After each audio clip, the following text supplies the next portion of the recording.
na to, punta tayo sa pinagpapahingahan ko. Sobrang dami nga ng problema na kinakaharap ko sa araw-araw. Oh yes, marami nga akong problema, hindi lang talaga halata. Ito na kasi na tumigil naman at magmukmok sa kwarto. Sabi nga nila, life must go on. Hindi nga lang din yung mga tao na nasasabihan ko talaga ng problema ko. Hindi lang din naman yung mga tao na nakakaintindi sa akin. Ako nga ang lahat, pinaphotoshoot ko muna si Joby. Napakagwapo naman ng bata na to. Kaninong anak kaya to?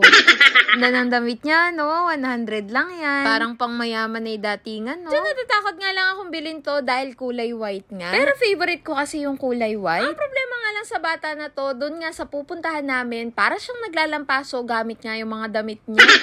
Talaga, andyan nga yung ina ko at yung bleach. Back to mental health story nga tayo. Diba talaga maiiwasan na mag-alala ka sa future, sa buhay-buhay? Hanggang nandito ka nga sa mundo, hindi mo nga maiiwasan na may mga problema. At ganun nga, lagi ko lang nare-remind yung sarili ko na hindi nga permanente yung nararamdaman ko ngayon. There will be time for everything. Time for grieving, there's time to be sad, to be alone, and there's time also to be happy and to enjoy life. Hindi naman palagi na nasa downside lang tayo. May natutunan lang ako sa mga nangyayari sa akin ngayon. Nakita ko lang talaga kung sino yung mga tao na para sa akin at nagmamahal sa akin. Tanggapin na lang talaga na hindi talaga ako kamahal-mahal.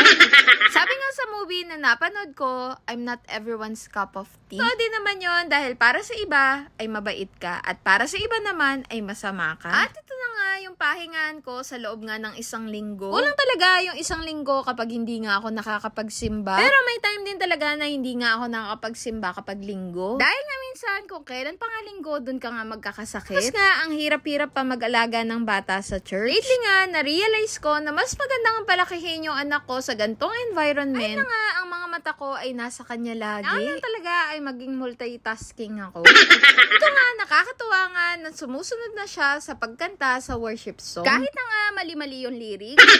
Full of emotions pa yan, ha?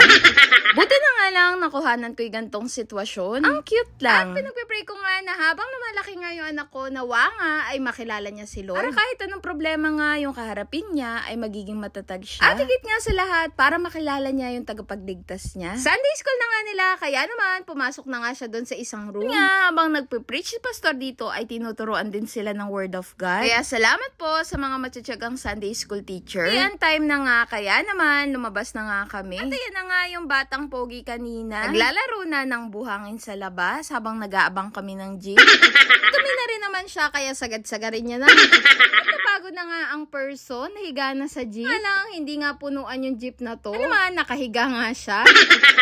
Yun lang, this is Jodongo. Salamat sa panonood and follow for more.